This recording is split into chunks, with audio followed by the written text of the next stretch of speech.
push over on the side and get all that stuff out.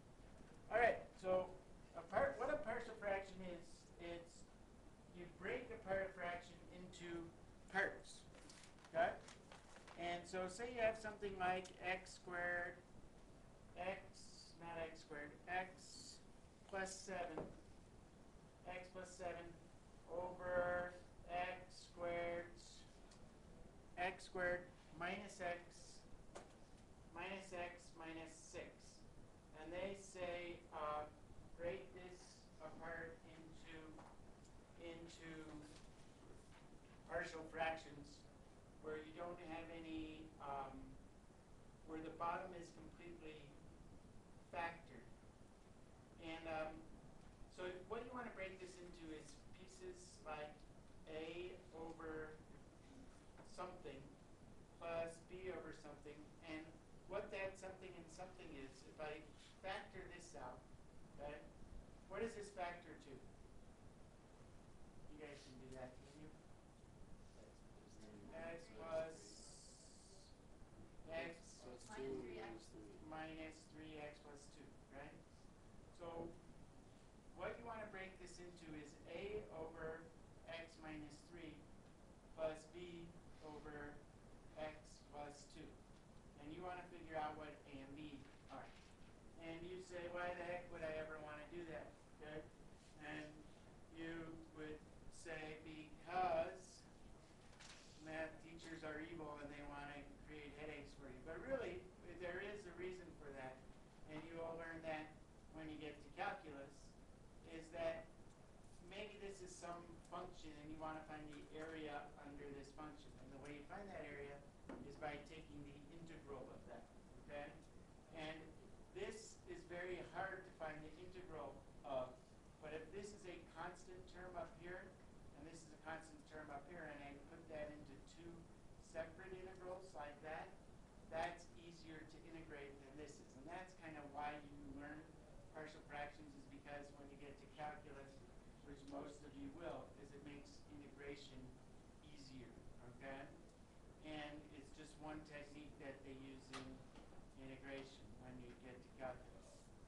So you'll appreciate this once you get there, because I think you don't really do this if you take Calc AB, but if you take Calc BC, you would be doing integration with partial fractions. So it's just one technique.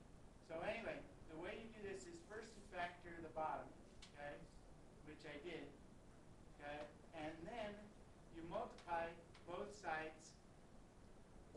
You put those factors down here, and then you multiply both sides by the denominator, which is, in factored form, x minus 3 times x, what did we say, x plus 2, right? And then over here, if I multiply that side by that, I have to multiply this side by that as well, right? By x minus 3 times x plus 2. X plus 2.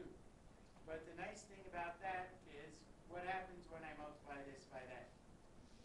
That whole thing goes away, see?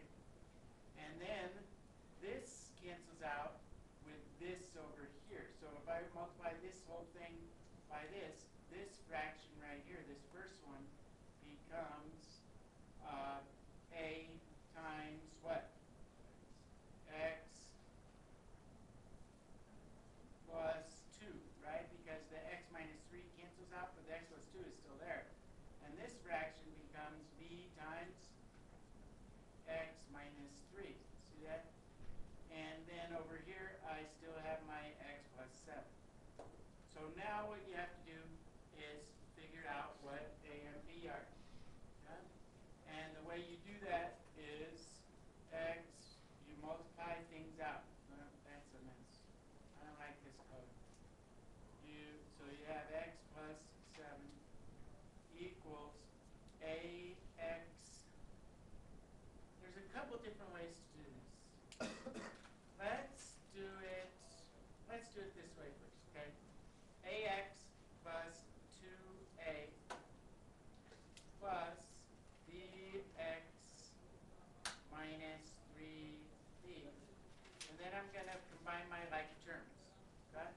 So I have x plus 7 equals,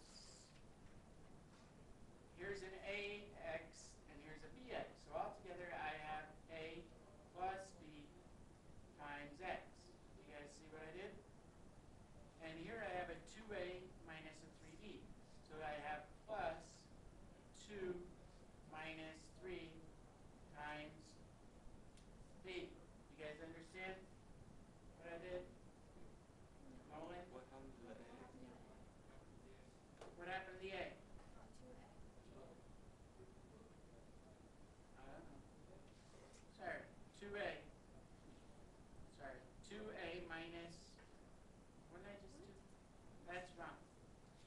Okay? Over here, I have just 2a minus 3b. 2a minus 3b.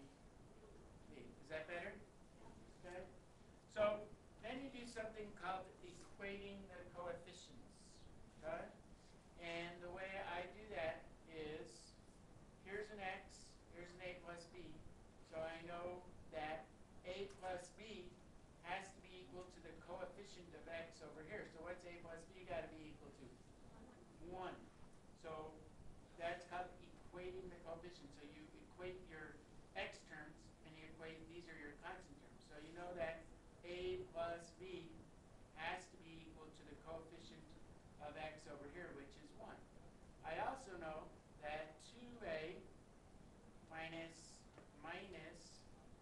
3b has to be equal to, since these both represent constants, have to be equal to the constant term over here.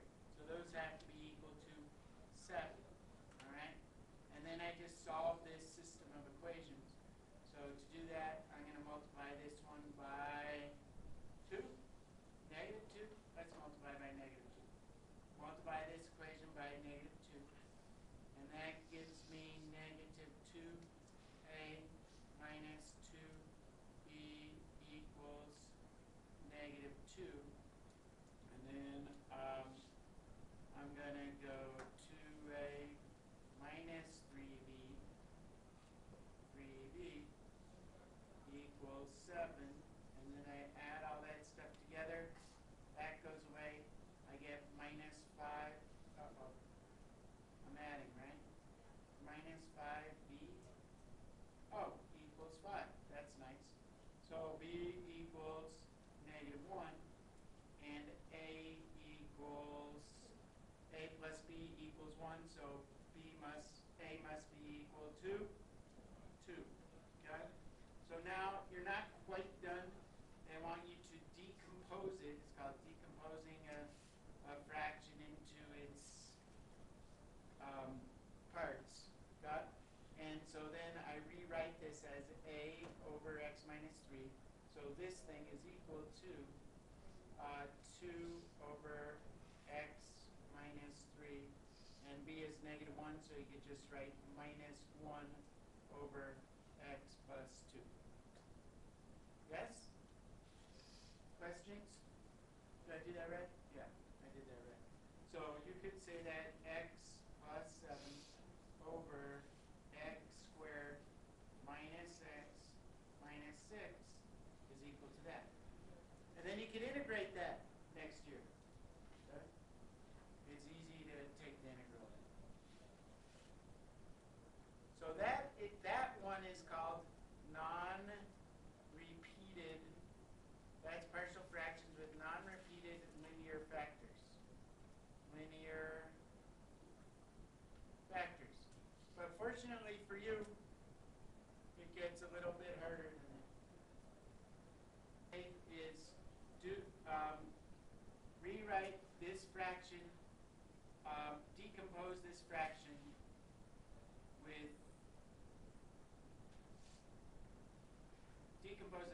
that's all they say. And so your first step for all of these should be to factor the denominator. Well, what number is in all of these? Or what can I factor out of everything? S, okay? So my first step, I'm just going to rewrite this on the bottom. I'm not going to rewrite the top yet. So on the bottom I have an x times x squared plus 2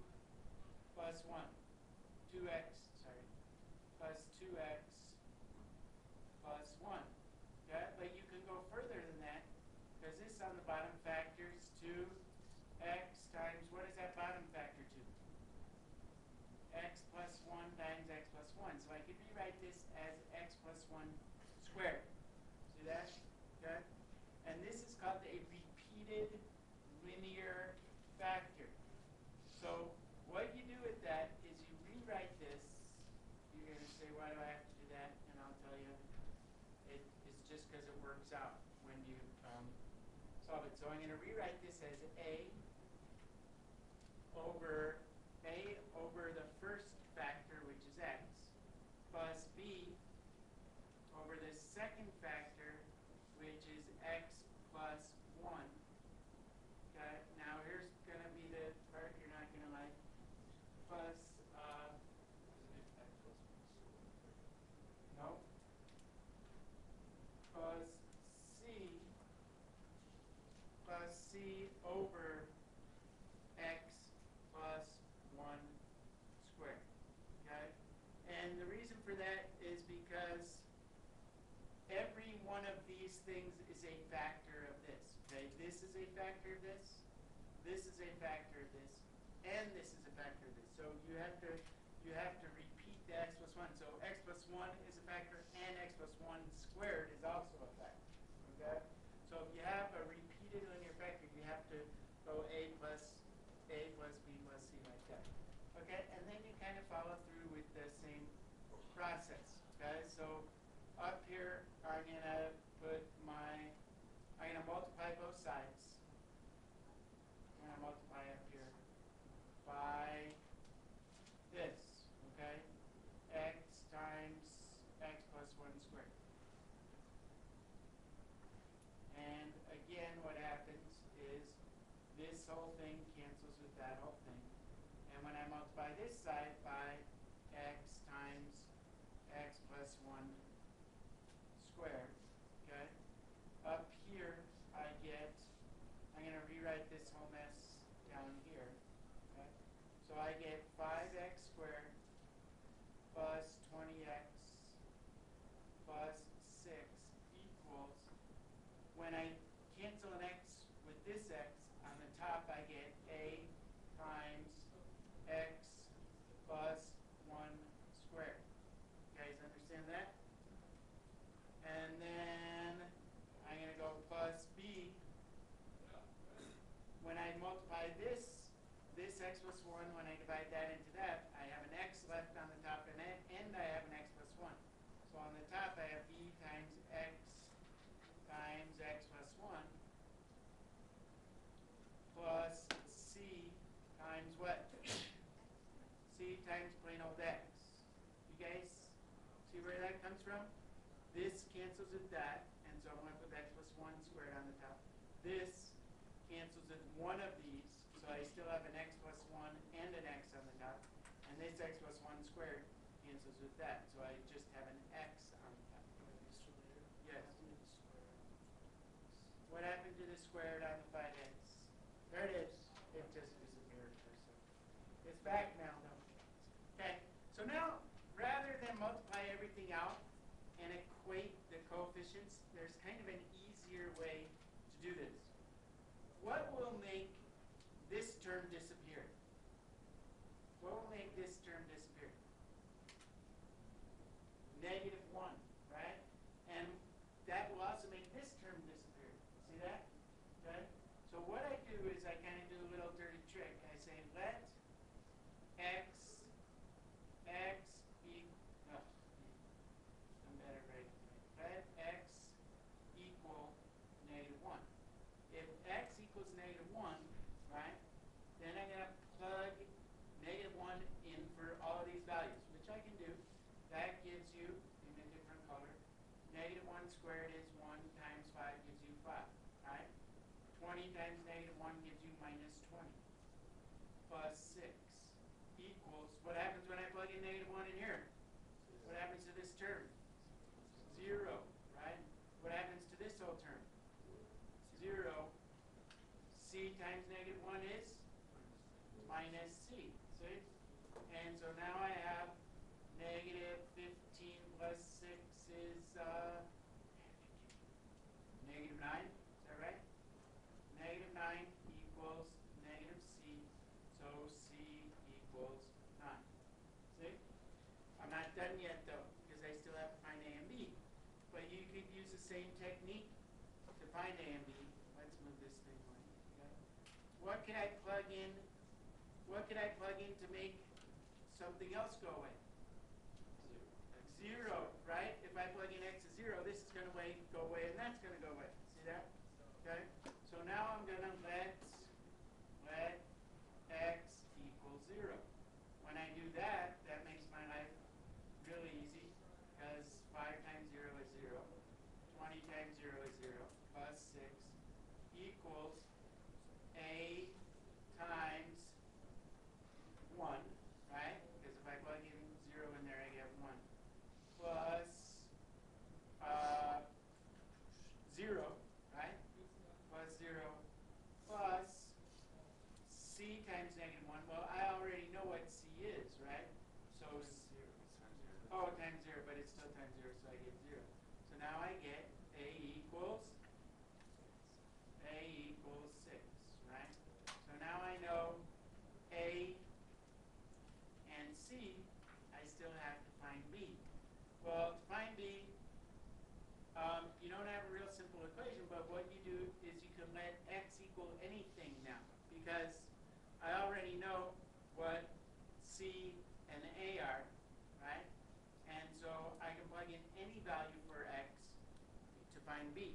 Okay, so an easy thing to let b equals is 1.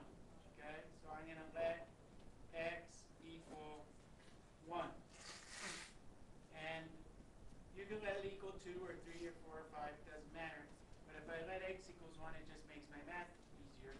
And I know what a and c are. So when x is equal to 1, I have, change the color again, I have 5, right?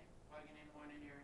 5 plus 20 plus 6 equals, well, now I know what a is, which is 6. 1, this is squared here, right? So I have 1 plus 1 squared, which is 4, right? Is that right? 6 times 4. You guys see where I got that from? Plugged in 1 here, and I know that a is 6 from before. Okay? Plus b times 1 times 2, right? So that's b times 2 plus c, which we know is 9, times 1 gives you 9. All right? So now I know that is 31, I believe, equals 24 plus 2b plus 9. And so that makes 33. So I get 2b equals 31 minus 33, which is negative 2. So I have b equals negative 1. All right? Yes? No? And then I could go way back to the beginning. But I don't know how to do that. Do I know how to go way back to the beginning? Oh, look at me. All right. So what did I say a was? A is 6, right? So now I could rewrite this. Now I could rewrite this as 6 over x plus b. What did we just find b was? Negative 1? 1? B is 1 or negative 1? Negative 1. Okay? Negative 1 over x plus 1 plus c, which is 9, over x plus 1 squared. And if you, again, if you were in calculus class, if you took the integral of those things, it's a lot easier than trying to take the integral of that. Okay? Last one. Sorry, I'm going to do one more. Okay? And you could look for the after, the one after it. Okay, so the next one is called, I gotta go fast. The next one is called non-repeating quadratic factors. And the process is pretty much the same thing. So I think if you can you can do the other two techniques. You can figure out this one. So non-repeating quadratic factors. So I just want to at least show you how to break it down. So if you have something like this, x squared, right, x squared plus 4x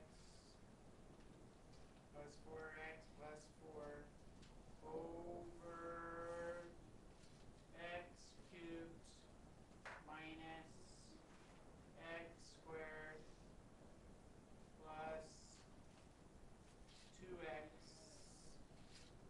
minus 2. So if you have something that looks like this, you want to break, first of all, you want to try to factor the denominator. And you say, how the heck do I factor the denominator? I don't remember. You remember synthetic division? That's how you would factor the denominator. But I'm just going to tell you that this thing down here, most of the ones that you will have either on a test or for homework, they'll be factored for you already. But this breaks into this, x minus 1 times x squared plus 2. X squared plus 2. And because if I did synthetic division and I put plus 2 is what I meant. I put 4 plus 2. Okay? So this bottom breaks into this. If you divide it by x minus 1 or you did synthetic division with 1 over here, you would come up with that as a factor. Okay? This thing here is called a non-repeating quadratic factor because this thing can't be factored any further, right? This is already factored. If you have something like that, the way you have to break this down is the linear factor, which is the x minus 1, you write like this, a over x minus 1.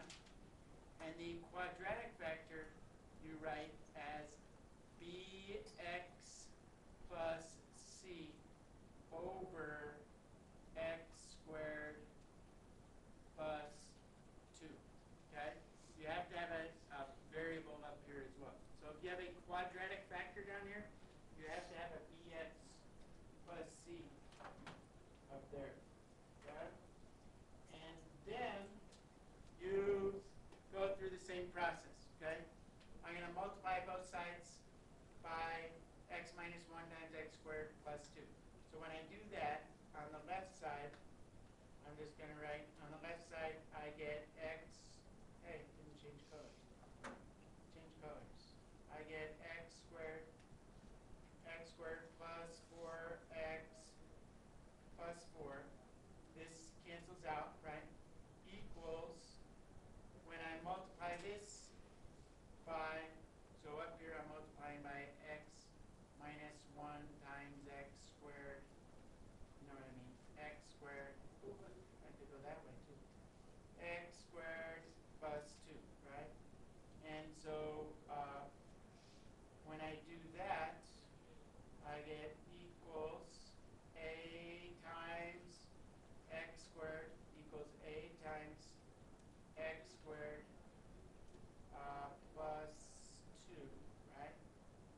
Plus bx plus c times x minus 1. See? And now you can do kind of a similar, wait, yeah, that's right. So there's a little problem here in that I can find out what a is, I think. Can I find out what a is? How can I find out what a is? Let x equal 1, right? If I let x equal 1, this whole term will cancel out. So if I let x equal 1, I get 1. I get 1 plus 4 plus 4 equals a times 1 squared plus 2, which is 3. So I get 9 equals 3a. So a equals 3. Yes? Okay, so now I know what a is. Now I'm going to try to find out what this is. So I'm going to rewrite it as x squared plus 4x plus 4 equals, we know what a is, so I'm going to plug that in there. 3 times x squared plus 2 times plus, this should actually be in parentheses like that, plus bx plus c times x minus 1. So if I try to do that same technique here, the problem is that there's nothing I could plug in for x to make it into negative 2. See that?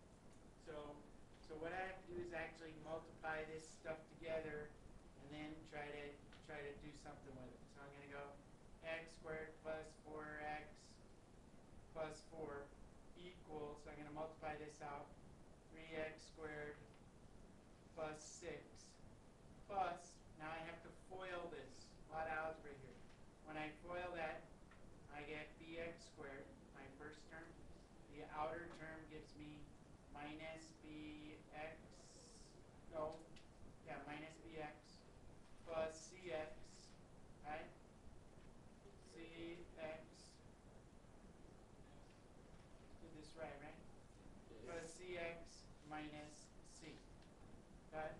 And now I'm going to combine like terms. So I have x squared plus 4x plus 4 equals, you have an x squared over here, so you have 3 plus b x squared.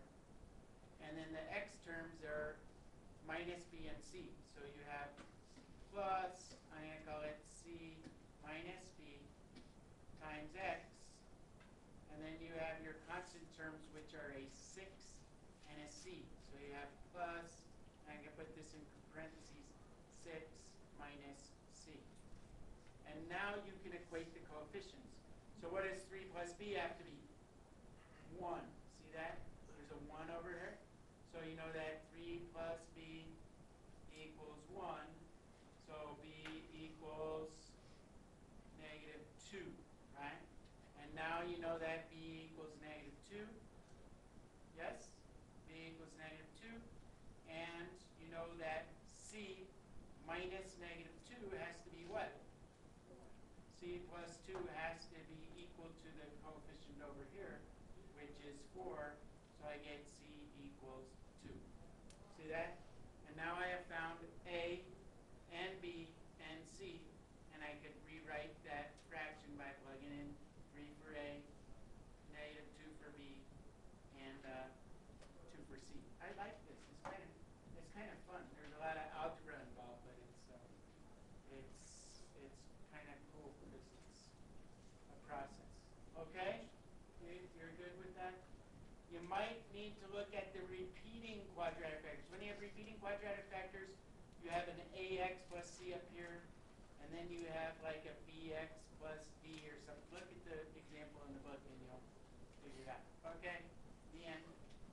I think your homework